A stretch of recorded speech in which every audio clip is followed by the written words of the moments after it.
Municipal Planning Commission, 1 o'clock. And any additions to the agenda? Jacinta? Greg? No. I don't. Okay. Thank you. Mr. Schuler? I have one I would like entered, Your old business? yeah, it is, it's, on number 14 Island View Close. So, Just for discussion. right,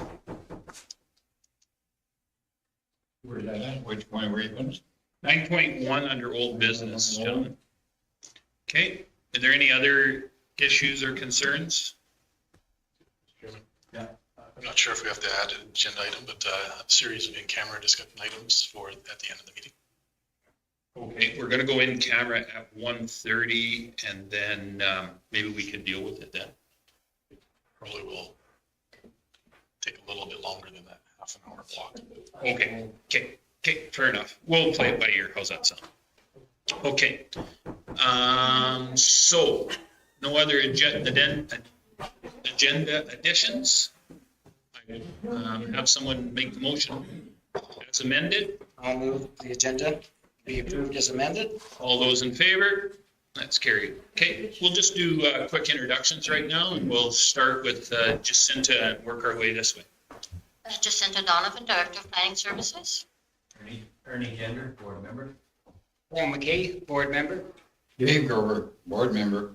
Justin Stevens, board member. Les Stuhlberg, board member.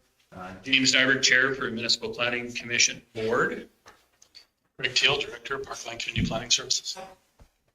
Derek Kushner, manager of information systems. Larry Clark, board member. Go back into that corner. Robin Potter, Bylaw Officer. Marvin Johnson, Assistant. Rich Fitzgerald, Development Officer. Anna Cutros, planner with PCPS. Community Enforcement and Communications. Guy Chapman, I'm here on, 7.4 subdivision matter.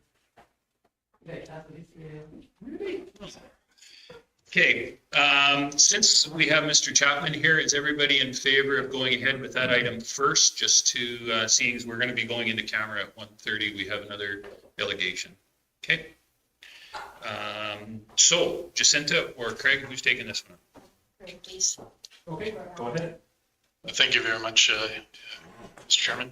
So this particular application is Page 55 for everybody. so the southwest of 32, so just a little bit further up from the town of Stettler, just south of 601. And maybe if you can just scroll to some of the exhibits, we'll use that as a talk through for whoever's driving the machine, please. So the application is a bit unique in that the initial parcel was created at the northwest corner of this quarter section and registered about 2 years ago, a little under 10 acres in size.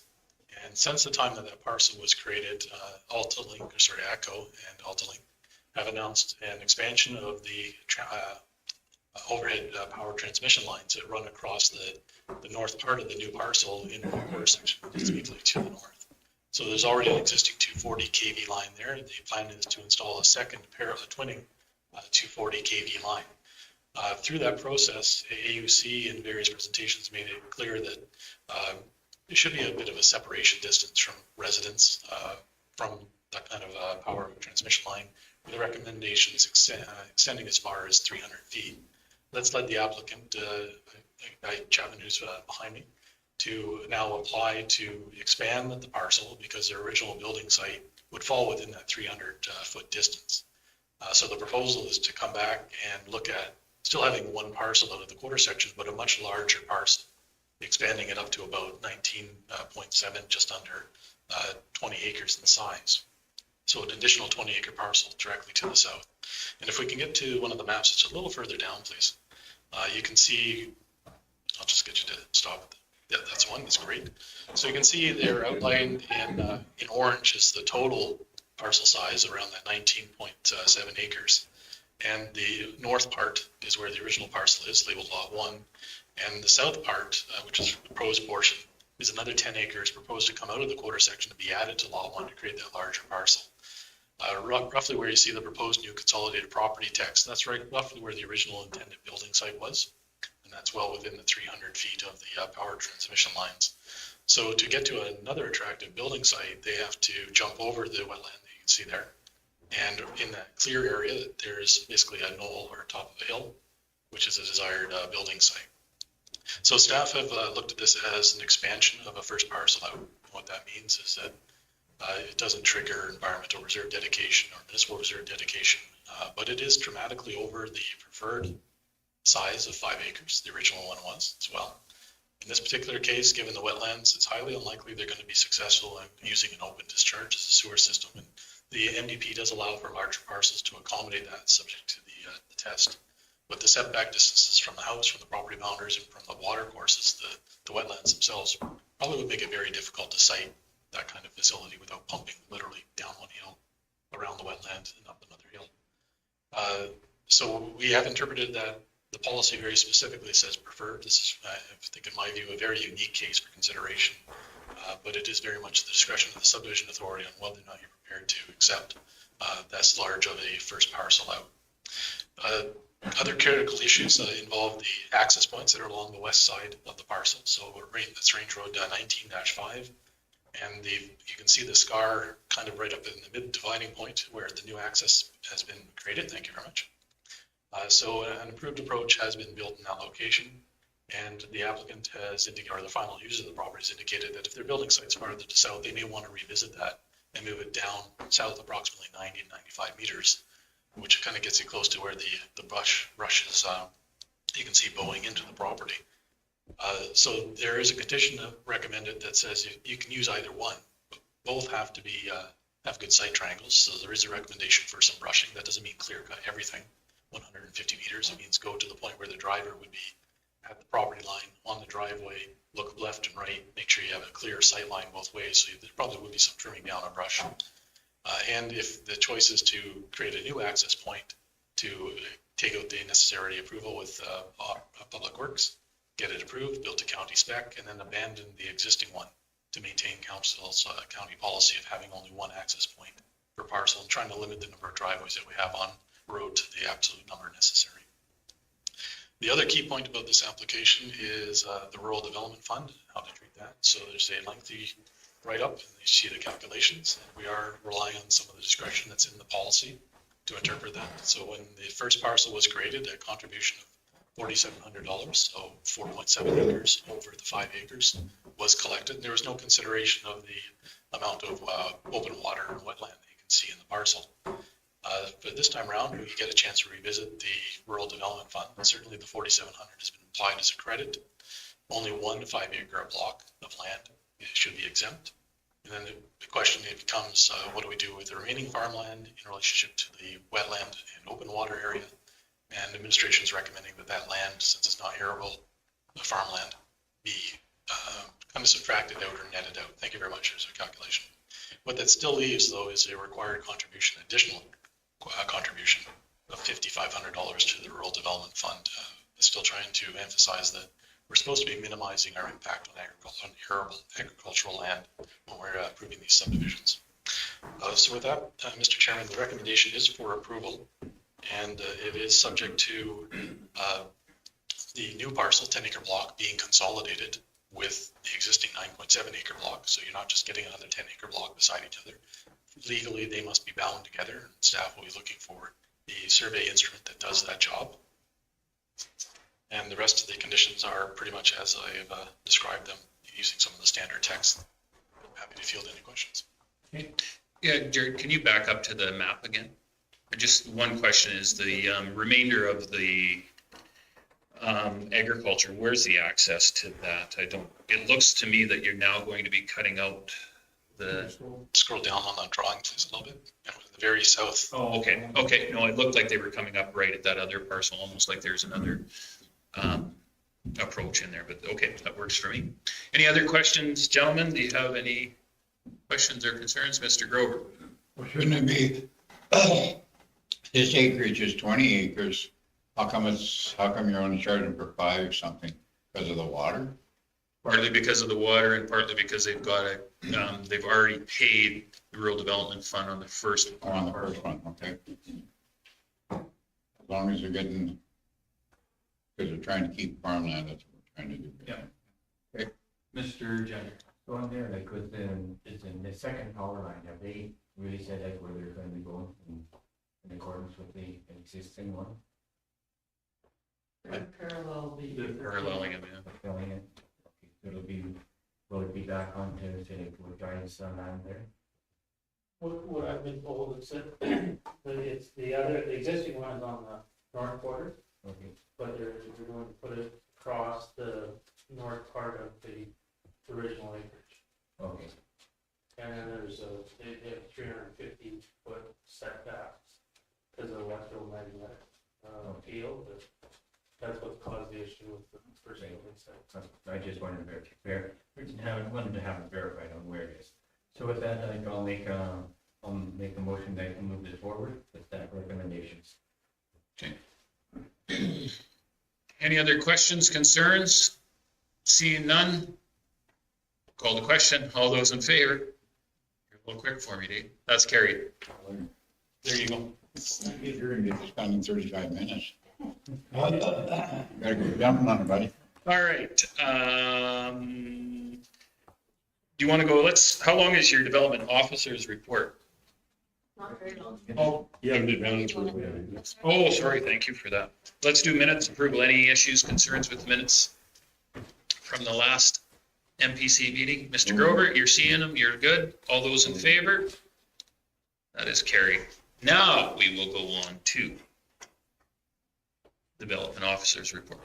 Thank you, Mr. Chairman. First of all, I'd like to introduce Robin Potter. She's joined our team, and we're sharing her also with Protective Services. She's the bylaw officer, and she's our boots on the ground at the lake. She was out on Friday with Rich, and they've both been doing a lot of follow-ups on expired RV permits and working very diligently at getting our bylaws adhered to, so that's our goal. And she's also filling in and helping us in other roles as well. So we're Well, welcome, Robin.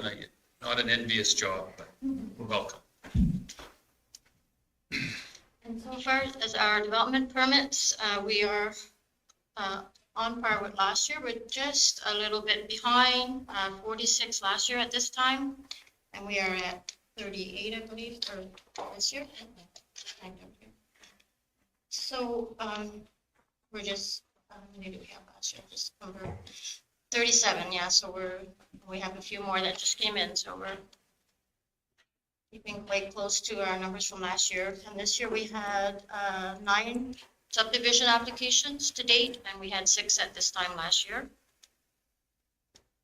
And so on the report, there are the 2 public, or 4 actually, 2 dates for the IDP with the town public engagement sessions.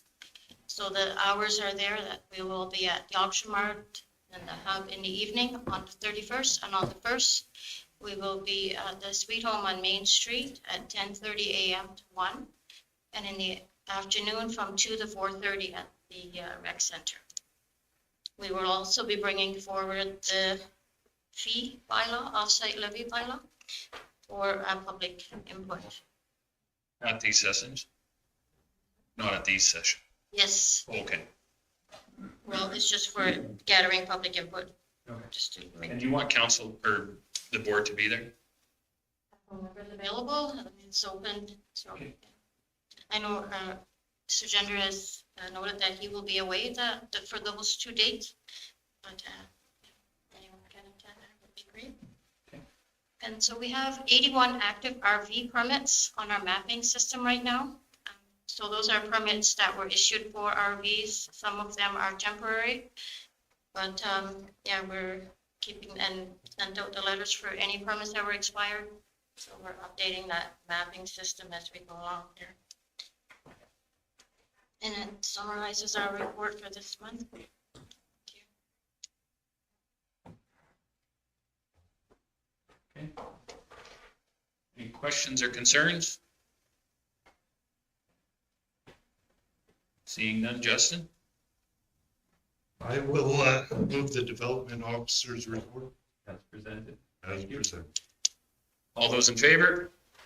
It's carried. Thank you. 6.1, figure we can get it in 15 minutes. Sure. Okay, then that's what we'll do. This application is to relocate an existing dwelling and construct a new garage and garden shed on the 2 lots that were recently sold in Botha, the hamlet of Botha. So section 100.3 of the bylaw provides for a discretionary use, any suitable dwelling unit as determined by development authority, provided that such use is listed as a permitted or discretionary use in the hamlet residential district. I should point out those 2 lots were zoned, are zoned hamlet commercial. We're not rezoning the lots. We are bringing this forward to you to remain as a hamlet commercial lot with a special dwelling unit provision as in our bylaw. So in a residential district, the site regulation, development standards, and additional regulations for the corresponding type of residential development in the hamlet residential district. So the proposed setbacks do apply. That's the same as they were for a residential district, and they are exceeding the minimum requirements for those setbacks for all the boundaries. And a moved-in building means a building that has been assembled at and previously occupied or used on a site other than the site it is proposed to be moved into, and which is to be moved more or less whole to the proposed location. A moved-in building may be any type of dwelling that is listed as a permitted or discretionary use. So this, we have a photo of the home that is proposed to be relocated. It's being moved from Calgary to lots in Botha. And to assist in the assessment of the compatibility of a moved-in building with surrounding development, in addition to the requirements of section 17.4 and pursuant to section 17.5, a development permit application for a relocated building shall include a colored photograph that you see, the age and the construction of the building, and a statement of any proposed improvements. So they are going to be placing it on a cement foundation and trying to reconstruct it as it is shown there. There's no improvements to the exterior proposed. So we are recommending approval, subject to the conditions under 3.1. Are they putting it on a cement foundation or a basement? Basement, Oh, okay, like a cement foundation. with basement included, okay. Fair enough. And the 2 Lots, I should also mention that condition number 3 would require that lots 3 and 4 be consolidated onto 1 lot. You'll see the dash line on the site plan that will be removed and consolidated as 1 parcel. Questions or concerns, anybody? Mr. Clark? Just a question on that reason, why would we not be rezoning? I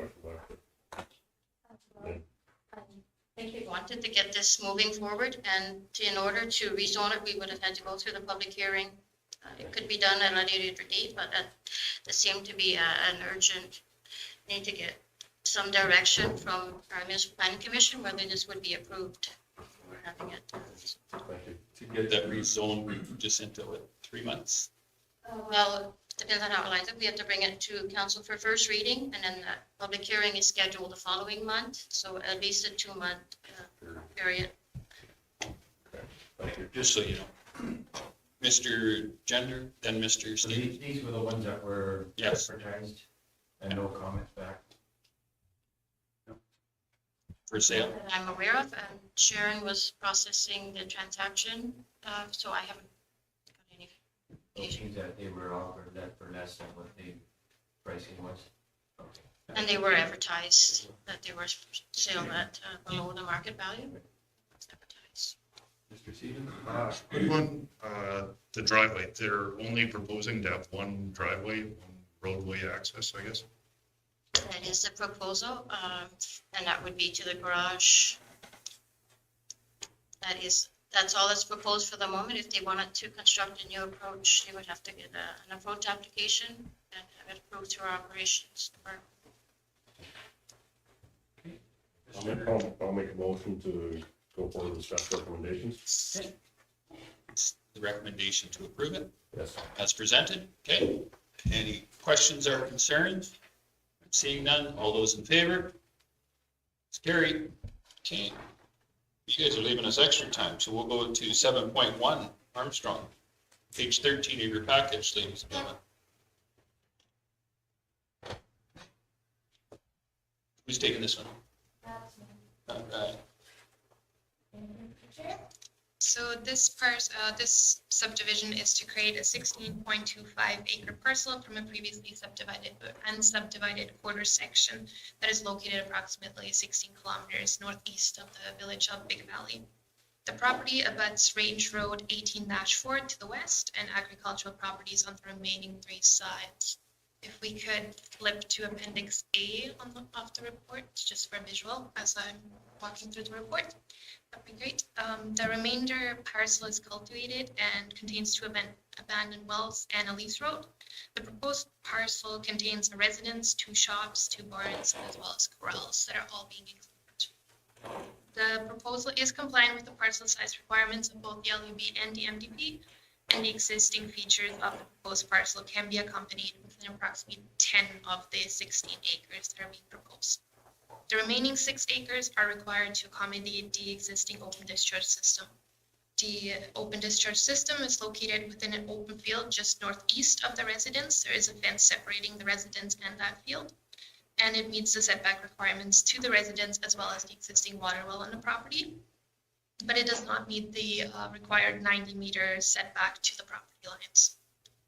And because of the 90-meter setback, it does need to be relocated about 33 meters to the east in order to satisfy the code requirements there. In terms of the Rural Development Fund, there would be a contribution of for the 6.25 acres of the 10 acres, and that would be a $6,250 contribution. Recommendation is to approve the subdivision, subject to conditions which include a condition about the open discharge system. Here we provided 2 options. They can either move the open discharge point by 33 meters to the east or replace the system with one that where it can meet the setback requirements on the parcel. And then number 5 of the conditions would be in regards to arrangement of clearing of vegetation along the range road. The sightlines were identified to be good, but administration did identify that they wanted to just clear a little bit more to make those sightlines even better. And that concludes my presentation. And the road right away has already been widened, so it's not. It's already at 30 meters. Okay. Mr. Stewart. Yeah, I will move the staff recommendation with the conditions to be approved. Questions or concerns? I'm seeing, One question, the applicant is aware of the rural development fee, what it would be. Yes, that's right. they have no opposition to moving the discharge or. No, and it shouldn't be a difficult move for them. It's just a pipe there. Okay. Any questions, concerns? Seeing none, all those in favor? That is carried. Moving along, let's keep going. Okay. Okay, we'll finish this up and then we'll bring the delegation. Okay. 26, page 26, 7.2. So this subdivision is to create a 6.46 acre parcel from a previously unsubdivided quarter section that is approximately 15.5 kilometers east of the town of Settler. It abuts Township Road 37-4 to the north and Range Road 19-2 to the east. Parcel configuration follows the existing fence line and the lay of the land, as well as it includes the existing shelter belts. And there's no existing residence on the proposed parcel, but there are some remnants of a farmstead, which is mainly 2 farm buildings. The proposed parcel is located at a high point within the quarter section, and it does slope down towards the west as well as the southern portion of the proposed parcel. And there are 2 abandoned wells and 1 active well on the property. The active well is just south of the proposed parcel and is accessed through the remnant parcel, just through that range road that is located to the east. The MDP considers the remains of a farmstead to be a bare parcel, which allows a preferred parcel size of 5 acres. The MDP also allows for the creation of a larger parcel than the preferred 5 acres if it is deemed relevant. So in this case, We do recommend to approve a larger parcel due to its characteristics that include the low-lying wet areas, and that the lower portion of the proposed parcel does compromise approximately 1 acre of just wet area and wetland. And the wet areas are not considered to be of high agricultural value, so we have no concerns with just adding that to the proposed parcel. The additional 1.46 acres would be subject to the Rural Development Fund, and that would add up to a contribution of $1,460. There are no concerns with service provisions.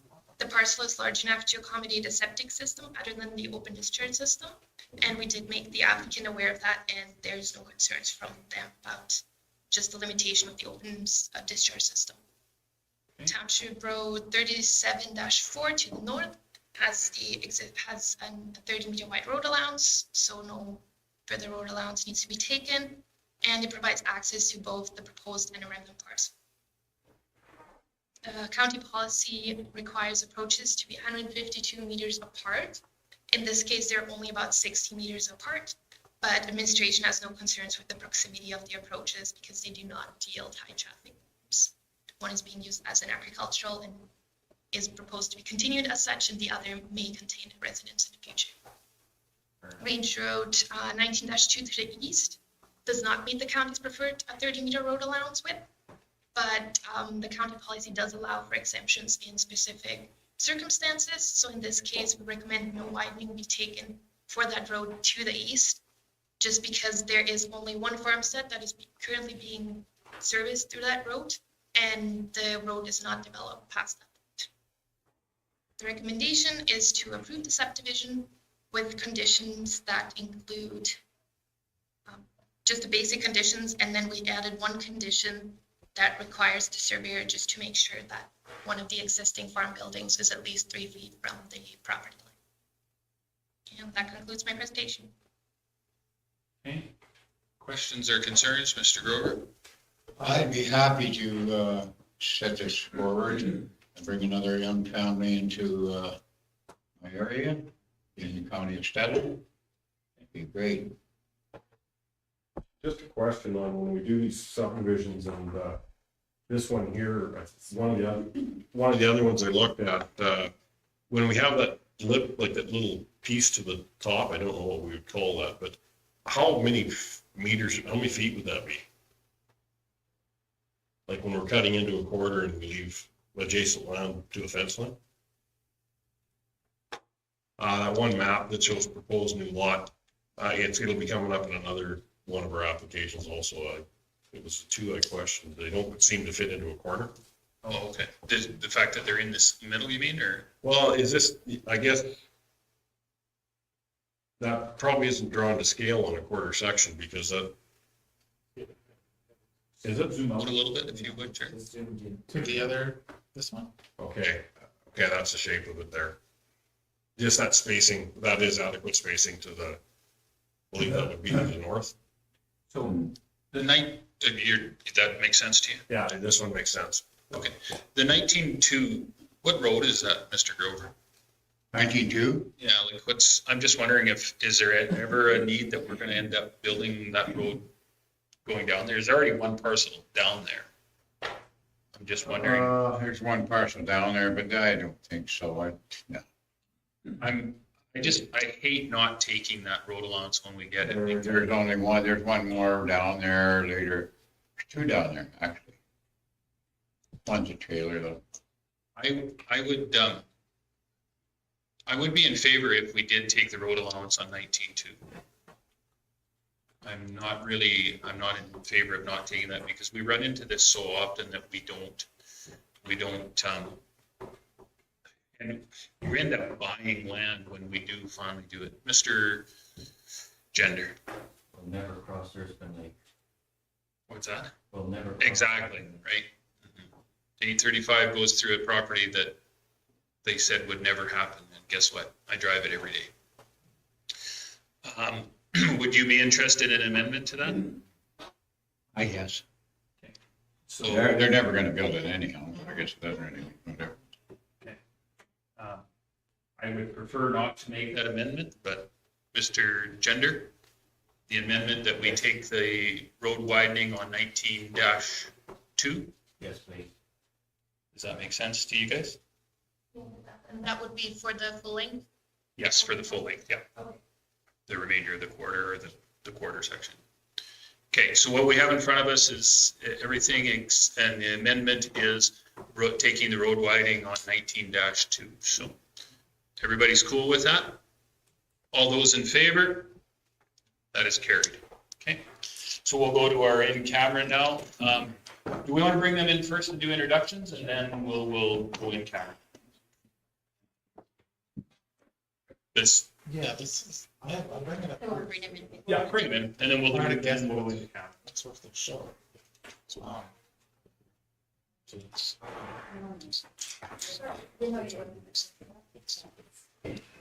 I'm also thinking we could go about this a whole nother way, but I'll bring that up. Okay, welcome. What we'll do, we're gonna do is quick introductions, and then we're gonna go into it in camera. So, we're gonna start with Jacinta. Ernie Gender, board member, good afternoon. Paul McKay, board member. Dave Gord, board member. Justin Stevens, board member. Les Stuhlberg, board member. James Nyberg, Chair of the Municipal Planning Commission Board.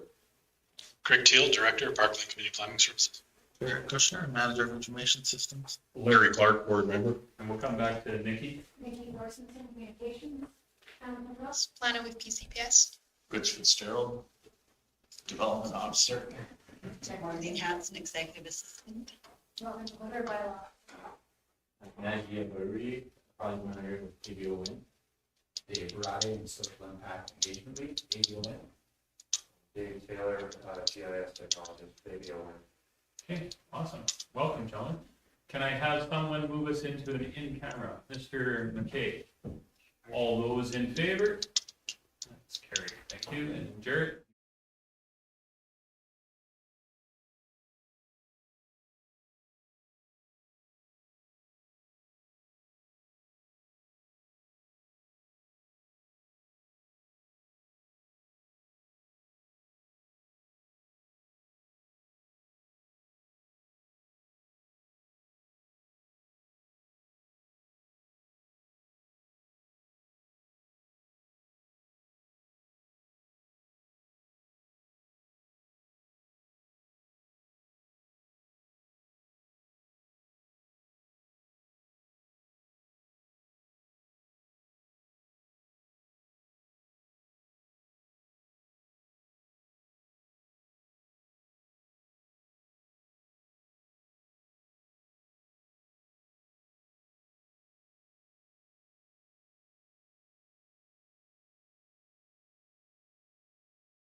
All right, we're almost done.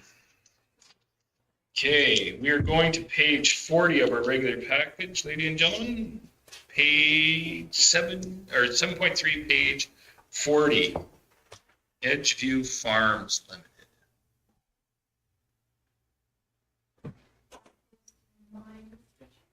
Alrighty. Let's scroll down to appendix A, just to get a visual. I don't have the page number. Thank you. So this subdivision is proposed to create a 10.38 acre parcel on a previously unsubdivided quarter section, and the property is located about 8 kilometers southeast of the village of Donalda and is surrounded by agricultural land. The property abuts Township Road 41-2 to the north and Range Road 18-2 to the east. The remainder parcel is used for crop production, and the applicant currently farms both the subject quarter section and the quarter section to the south. The parcel is considered a bare parcel, and which under the MDP, the preferred parcel size is 5 acres. In this case, the applicant is proposing a larger parcel of 10.38 acres as they intend to install an open discharge system, which typically requires at least 8 acres in size to accommodate all the setback requirements. The MDP allows for a larger parcel to accommodate sewage setback requirements if the applicant submits a report conducted by a qualified professional stating that the soil characteristics of that parcel do not allow for a field system. And with that, we do recommend that the soil testing be a requirement and included as a condition. In terms of the road widening along Township Road 41-2 to the north was already taken, and Range Road 18-2 to the east will require road dedication of approximately 5 meters along the entire quarter section boundary. The proposed parcel is accessed through the Range Road to the east and the remnant through the Township Road to the north, which both provide good sightlines, as can be seen in the attached photos in the report. And brushing along the eastern portion of Range Road was recommended by the operations department, so we did include that as a condition as well, just to improve the sightlines even more. For this subdivision, the Rural Development Fund contribution would be for the remaining, or for the additional 5 acres. So in this case, it would result in $5,380.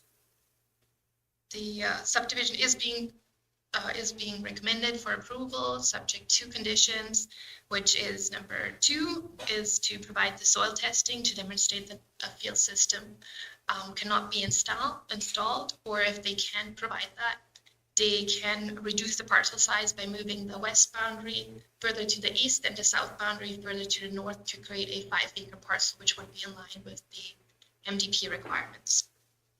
Number 3 is the road widening, and number 4 would be just in reference to the existing approach.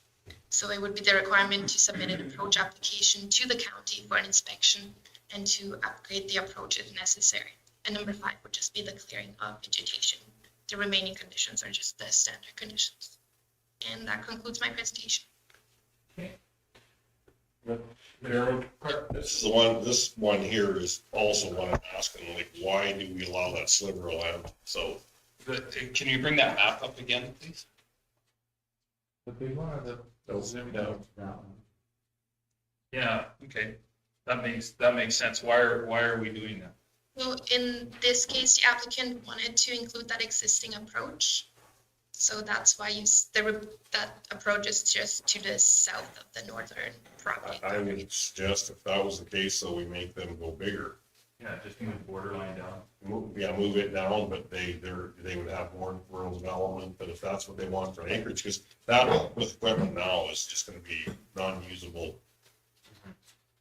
Well, currently it would be usable because they're farming straight through. There's no fence line. But if one of those quarters ever sold, then what you're saying is 100% accurate. And it's on a quarter line, and you can assume that someday that could very easily happen. future planning. Yeah. And there was discussion about the properties or the properties not being farmed together in the future. And we did look at the width of that strip of land, and it is about 52 meters. So it should be able to accommodate any farm equipment maneuvering through that. Tight. If I recall, sorry, I don't have the report in front of me, for the 60 feet wide setup, which I assume is a seating equipment, the applicant said he needs 130 feet to turn on itself and come back out. That is less than the 52 meters that's available.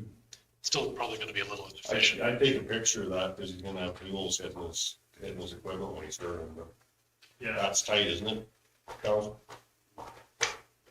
I think that's way too tight. I think it shouldn't be an option. Money must be an issue here, or else they put a different approach. So how are they gonna, where's the remainder?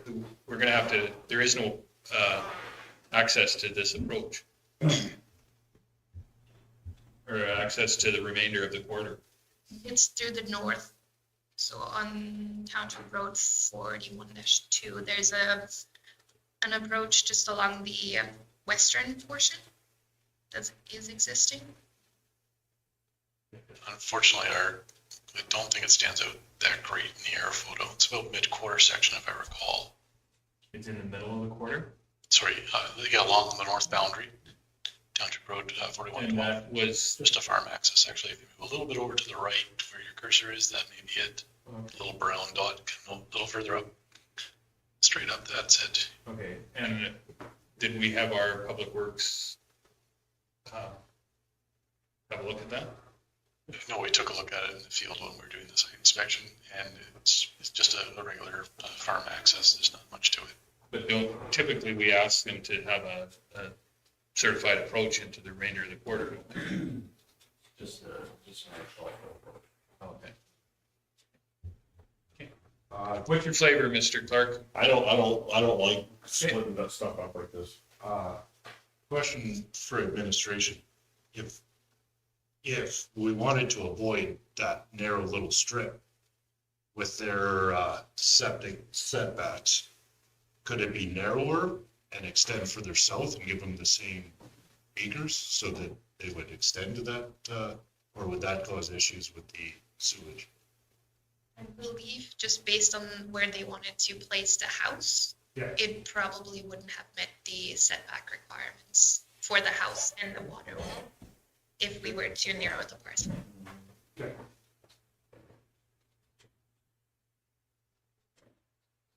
Go ahead, Mr. McKay. I also disagree with leaving that little chunk on the south end. There is trees right to the quarter line as it stands right now. I don't know what they do farm. There used to be a second approach.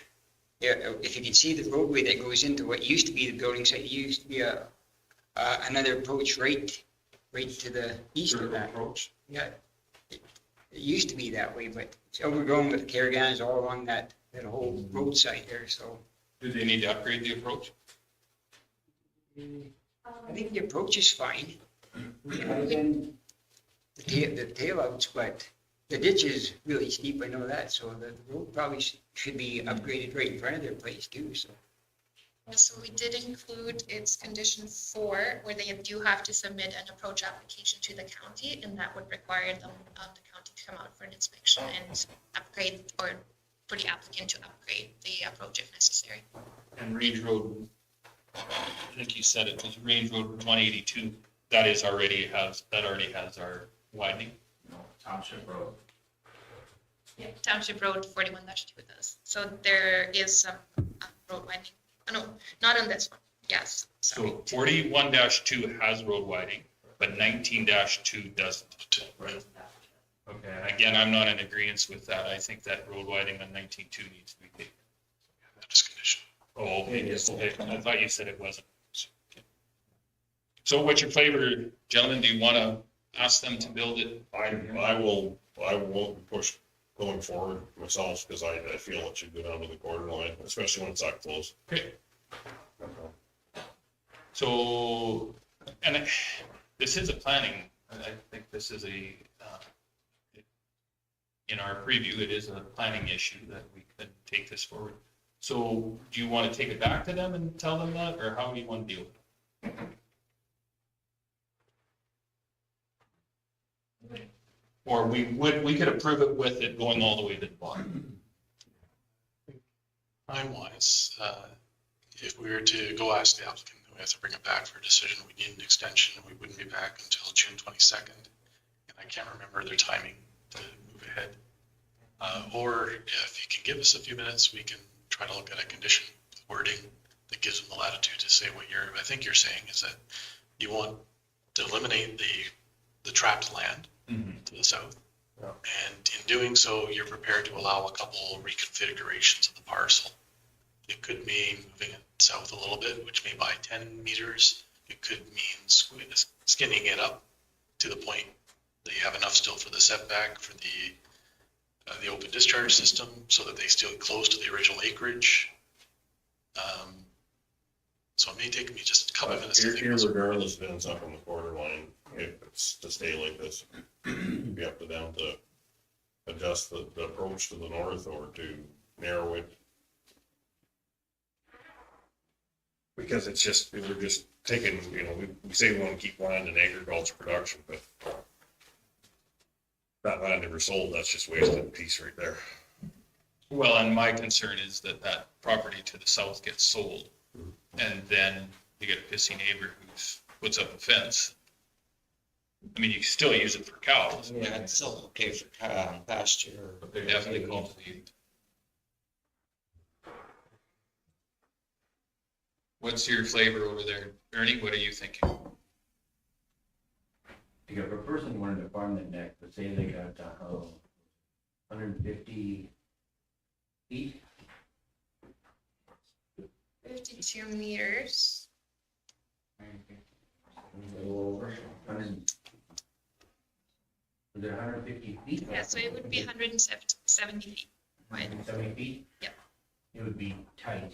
The equipment's getting bigger, like you look at how people, it's an 80-foot implement, can't turn it around. No, like I don't like fragmented pieces of land like that are gonna be kind of popped off. I'm not in favor of it. So like how much of an area is that to the south?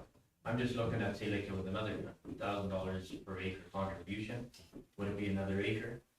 It would, Or 3, 4, yes. So I guess we don't really have to guess. We have 205 meters by the dimension that Annika just gave out. 52. If someone's got a calculator, that should come out to a little over around 1,100 square meters, which is quarter. Got to convert to hectares, then times 2.4. Acres 208. Usually you can draw it on the map and figure it out.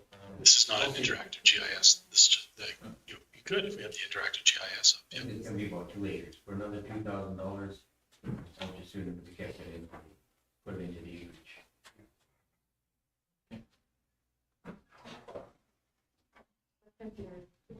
Speaking into the mic.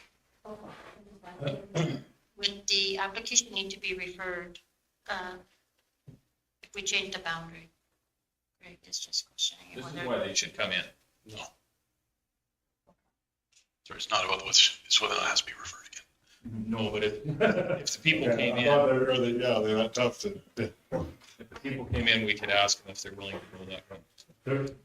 I mean, I'm open to giving some flexibility if they can narrow it, or alternatively, I mean, it's nice to have it in that corner, but if they want to keep the approach to the north, roughly, if they moved it the entire 10 acres north to where that cultivation is, it looks like it's roughly that same 50 meters it would be to the south.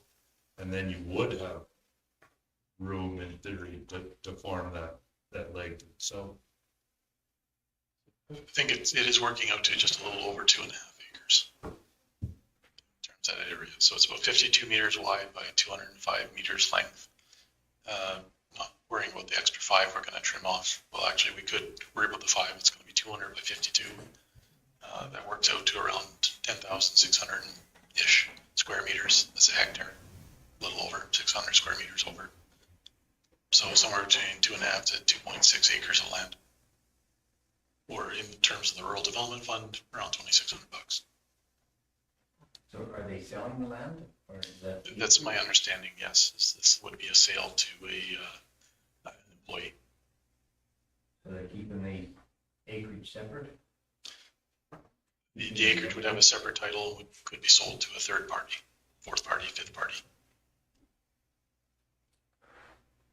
We're always concerned about, that was why we brought the RDF in, was because of keeping farmland and farmland. And this is not part of the farmland, no fragmented piece of crap. No, they'll say differently because it farms as one parcel, but that doesn't last forever. That's the only problem. Go ahead, Jacinta. I did meet with the applicant when they brought the application in, and on the site plan, it does show going right, what I would have assumed was right to the quarter section line. I don't know when, in discussion, you must have changed the boundary at some point, because it did show. Yeah, that's correct. So when I chatted with him, he did want the 10-acre parcel to have the 200 by 200 meter dimensions and then move it far enough to the north to include that north axis. Well, we can sit here and navel gaze. What do you want to do?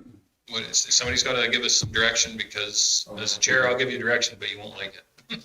I'll go back and include that, start another portion onto the acreage. So you're going to make the motion that we go ahead with one condition that it includes the south portion of the thing. Okay, is that clear for you?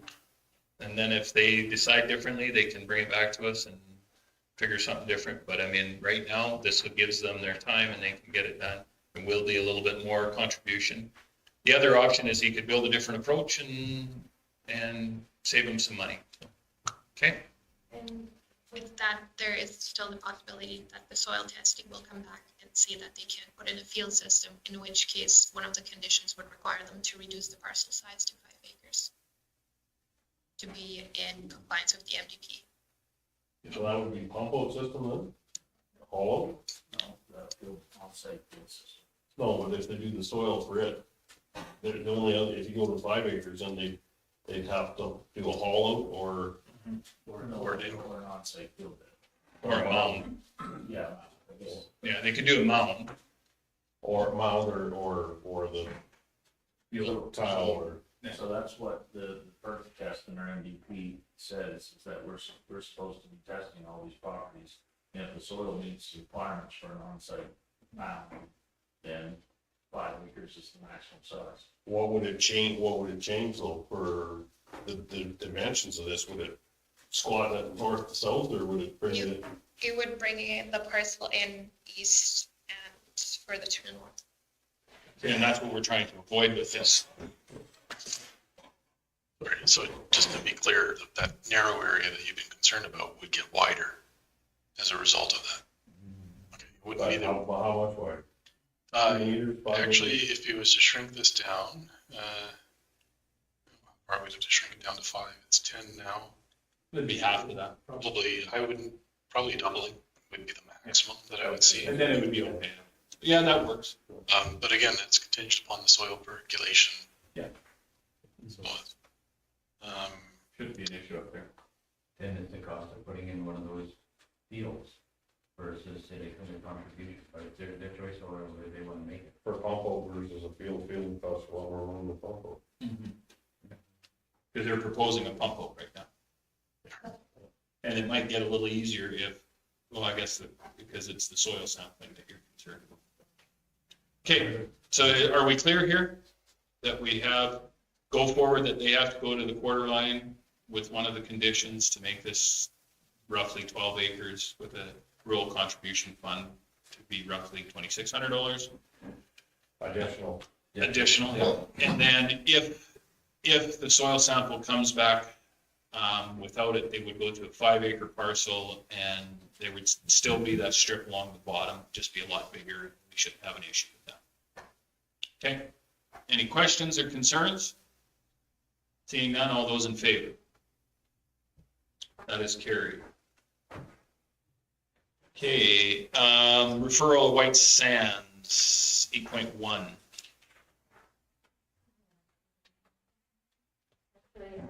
New business, 71 on our, 71 on your, Yeah, and I actually, it's 74. I had the, Page so 74. 74, yes. 71, it's the wind project. So we received a draft copy of the amended, updated plan use bylaw from the Summer Village of White Sands. And they are proposing to amend their bylaw to align with the dwelling, their development units that are provided for in the Buffalo Lake IDP. And so the definition that they use in the draft bylaw aligns with the definition in the Buffalo Lake IDP. There's a little reference to the development unit throughout the document, but there is a definition that does align with it. So one of the, and just was just a reuse of the section 2.7 of the bylaw stipulates a maximum of one permanent recreational vehicle, which may be parked on any parcel at any time, subject to obtaining an annual permit. And that's, if there's a vacant lot, you can have one RV, and guest RVs may be parked on a parcel for a duration of no more than 30 days, after which time the additional unit must be removed from the property for 10 consecutive days. And the draft bylaw identifies 16 parcels of land which development permits were issued for 2 permanent RV units in 2021. So the bylaw proposes to provide for the continued use of the 2 RVs on the subject properties until such time as a change to the parcel by way of a development permit, subdivision, or by an ownership change at Alberta Land Titles. And then the bylaw does provide for the storage of 1 RV unit on a parcel of land developed with a dwelling unit. And one of the concerns that we did just want to bring to your for consideration is the definition of an accessory use, which does, in our view, provide some clarification. So the definition that is in the draft bylaw is described as a use that is incidental and subordinate to the main building on a parcel of land. So this does allow some possibility for it to be interpreted as a guest suite or a similar secondary accommodation should be allowed, because if it's subordinate to the use of the primary, but there is a potential that the dwelling secondary units could be considered an accessory to the principal use. So we would like to propose just as an amendment to clarify this, and this would read as no accessory use shall be used for accommodations as part of the supplementary regulations. So that would they'll never go for fill it. that little loophole where they would not, They'll never go for it because that's what they're using these for. They have their little houses up there. We could put it forward, but. Oh, forward then. Sorry, Jared, I'm going to torture you. Somewhere in that big document, there's a nice drawing that looks like this. Yeah. If you can scroll to that. So, Mr. Chairman, just to add to the presentation that Jacinta gave, if we can get to that drawing, there we go, thanks. We're gonna have to, poor guys hopping around. Yeah. And just to make it more interesting, if you can give it a rotation, right hand. 102.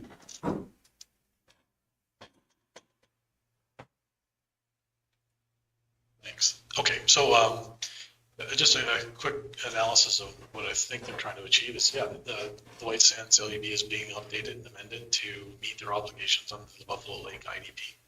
The Buffalo Lake IDP assigns to White Sands a total of 505 development units as part of the South Shore Growth Node. They have a bit of an issue with their current LUB in that if they don't make changes, they could very quickly find themselves pushed to issuing development permits that exceed that maximum number of development units. So to their credit, I think they're making a solid effort to put in place a regulatory regime that allows them to manage growth and development within their community to still stay within that agreed upon limit total. What that means is they're literally amending their bylaw to take away the right of their property owners to have secondary suites, to have guest homes, and to have a second RV on their property. When you look at this map, just a quick tally, they are parcel splitting the lands into large lot and small lot. That's part of their LUV, so yellow versus a taupe. And the total yellow and taupe parcels that are out there, and each parcel counts as a development unit. There's 407 of them on that drawing. In addition to that, there's the two big grayish purple areas that are called urban reserve. Those are areas where we're going to see some future subdivision, or some, the White Sands will see some future subdivision at some point in time. Right now, they're each separate parcels, so they each will count as an additional development unit. So that brings us up to 409. In the bylaw, they actually have 17 properties listed that they've already issued a permit for a second RV. So they're trying to honor that. So someone's going to have me up with my math. That's 426, 17 and 409, which leaves them the remaining freeboard of 79 units before they're at the 505. And that may land in the form of, maybe it's an additional RV unit, maybe not. I don't think that's the way they structured the bylaw, but most likely the subdivision of those urban reserve parcels. So they seem to be making the honest attempt. So, and also within the bylaw, you'll find that you have to make choices. You either have one RV that's allowed to stay for greater than 31 consecutive days, or you have a detached dwelling or a cabin. The minute you have a detached cabin, no RV is allowed to stay on that site for more than 31 consecutive days. You can include it to their resident and then that attached. Okay. So it still meets the definition of development unit that is being used by all the partners around Buffalo Lake for the IDP, because we too don't count any RV that's used for the family reunion that came and stayed for less than 30 consecutive days, or one that's actually just being stored or winterized. So they made those same kind of revisions. They're trying to match up. Jacinta has pointed out a point that we think is fair to point them out. Number one, I think they are making efforts to strengthen the regulatory regime, and that's in the draft letter that was handed out prior to the meeting. If you maybe want a minute or two to read it if you haven't already. But there is that one area where Jacinta is pointing out that we think they could strengthen it, having taken away the definition of secondary suite and guest home, but still leaving the definition of accessory use. Someone may come in and say, yeah, the guest house is normally and incidentally part of a cabin. We see it all the time. Why can't I get a development permit for it? And we think it's a little bit of a weakness that they could tighten up the regulations just a little bit more. So it is a friendly suggestion from my perspective on how they can make sure that that loophole is not exploited and then still meet or fit within the overall intent of where I think their LUB is trying to get to. Is there any indication that we already know that how many guest houses are already there? Because they're nowhere in this map does it tell us where there's a guest house already. It does not. So whether or not they've used a portion of that 79 remaining for that, we wouldn't be able to tell from the information that we've got so far. But nonetheless, any new ones, we should, I think, suggest closing off that gap of arguing that, hey, but it's an accessory use, therefore I should have my bunkhouse. I just wonder how many they already have. Because they're putting it in here as an accessory, and I don't think they want to give that up. We asked that question sitting down with them 2 years ago, and we really never got an answer. No, that's a subdivision here. Well, we asked about the ancillary buildings and. How many actual residences they have? Dwelling units. Yeah, I think they did bring that forward to a Buffalo Lake IDP meeting. Yeah, I but don't. we're a clear answer back from White Sands. In all fairness to them, it's hard to go if they were previously approved or previously didn't need a development permit. It's hard for them to do an LUB amendment and change that kind of strips that away. And I know, and I'm not saying that that's the case, but for the benefit or for the accountability, I don't care that they have them. I'm just saying they need to account for them under the dwelling unit system. I have no problem with them having Mrs. Smith 25 years ago bought her cabin and put up a bunkhouse 25 years ago and is using it. What I am saying is now in current day practice, that bunkhouse has to be considered a residence. And nowhere in here is it showing us that that is the case. So if we had 100 of these 407 and 27 units that had a bunkhouse with them, they would be well over their limit. Mr. Chair, what I'd probably suggest then, if the group is amenable to the amendment we're suggesting in the draft letter, and if that's an outstanding question, we can still add a question going back in our comments. Thank you very much for what you've given. By the way, I should point out, you just said it's probably got 5 minutes before the cutoff to get whatever feedback you want. And say, we appreciate where you've gone so far. We are also still interested in the following. And I could see that going 2 ways. If they do an inventory and they say, hey, we had 30 of them, well, then I guess you're not going to have 79 new ones. And that may have to be reflected out of the big gray blobs that you see on the screen. And when those come forward for subdivision, those other existing bunkhouses may have already eaten into some of the capacity that's allowed. We just don't know how far that they've gone. Is it possible that 1 in 5 of the 407 already have a bunkhouse or guest house? I guess well, we'll find out if we ask the question, I guess. So, okay, let's get this for it. Okay, so we do want to, the amendment that you propose, I think we're all in agreement, right, gentlemen? Am I going to get nods of head? Yes? Okay, and number 2, ask the question, how many are currently already existing that are those? Okay. Anything else that we want? Sorry, on page, sorry, I lost the page now, page 116 in the package, there is a clause there. So the parcels not complying with the requirements listed above and legally created prior to April 1st, 1978. So that's a cutoff, and that was at the time that the village was incorporated. So they are required to comply with the minimum parcel area of 5,920 square feet. So that's, I guess, in a sense, the grandfather clause has been added in for existing buildings prior to that date. So that clause actually applies for the subdivision authority when creating the creation of new parcels, because their bylaw requires minimum sizes based on surfacing. So a lot of the yellow parcels that you see, that's one of their internal issues was we wrote a bylaw for a bunch of big parcels, but historically we had a bunch of small parcels. So that's not really a new addition to their land use bylaw. Okay. Any other questions, concerns? Mr. Stevens? Not a concern, but I would like to highlight where I think that they have made positive progress. Oh, absolutely. It's bylaw 188-22, and it seemed to be strengthening the septic inspections and upgrades and enforcement, and I think that is a very positive step for the long-term health of the lakes. Okay. Jacinta, you do have only a few minutes to do this. So what I'll do is I'll ask for a motion from someone to go ahead with the 2 items. One being the strengthening of the bylaw a little bit to definition. Is that correct? Okay. And number 2, ask the question, how many auxiliary properties do they have? Mr. Stolberg, would you make that motion for me?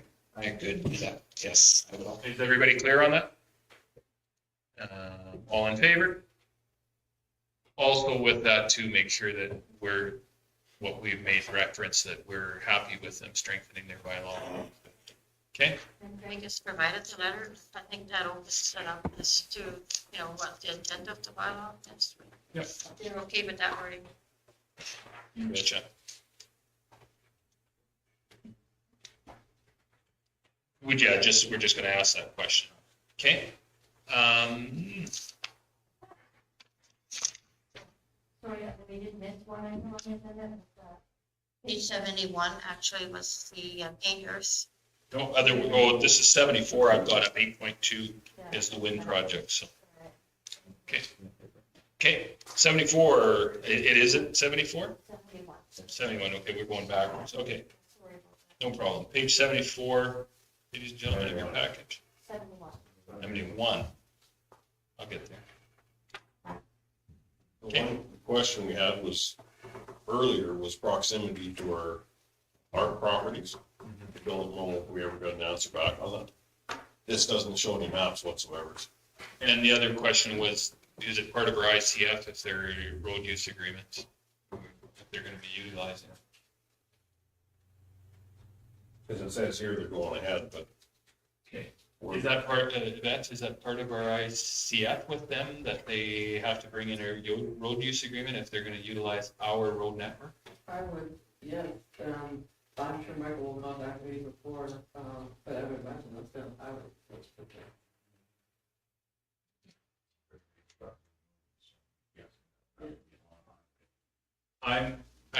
I'm not necessarily concerned about that. I'm thinking of, when they start moving in the cement and the gravel and the product that they have to move in. Those guys seem to drive everywhere and anywhere, so. Well, they're scheduled construction for the fall of 2022, so I can contact Michael just to.